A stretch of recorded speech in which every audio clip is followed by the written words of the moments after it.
খুলে বলি আজকের মজার লাইভ গল্পটা। আজ আমাদের লফট ফার্নিচারের বড় বস মিস্টার উমর আমাদের শোরুমের মানুষগুলোর জন্য ছোট্ট একটা বিস্কিট পার্কে নিয়েছেন। ছোট জিনিস কিন্তু অনুভূতিটা বড়।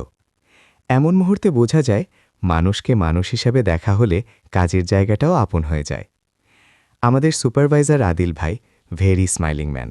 নিজে হাসেন, আবার ছোট বড় সবাইকে হাসাতে জানেন। এক কথায় অসাধারণ ব্রড মাইন্ডের একজন মানুষ। পাশে আছেন আমাদের সবার প্রিয় আনিস ভাই, আছে ছোট ভাই জুয়েল, আর আমি বরাবরের মতো ক্যামেরার পিছনে, দৃশ্যের অংশ হয়েও আড়ালেই। বিস্কিট খেতে খেতে খুব মিস করলাম হিরো আনোয়ারকে, বিশেষ করে পাকিস্তানি সিনিয়র ড্রাইভার এনাম ভাইকে। উনি এখন রিয়াদের বাইরে সফরে, কারণ এই দুজন আসলে খাদক টাইপ, থাকলে পার্টির রং আরেকটু বাড়ত। মিস করছি খাঁটি কলকাতা সিনিয়র নুরু ভাই আর আলীকে। মিস করছি আমার বড় ভাই মিস্টার আনোয়ার ভাইকে। আরও মিস করছি পাকিস্তানি স্বামী ভাই আর জিয়ারত ভাইকে। সোহাগ তো ছুটিতে বাড়িতেই আছে।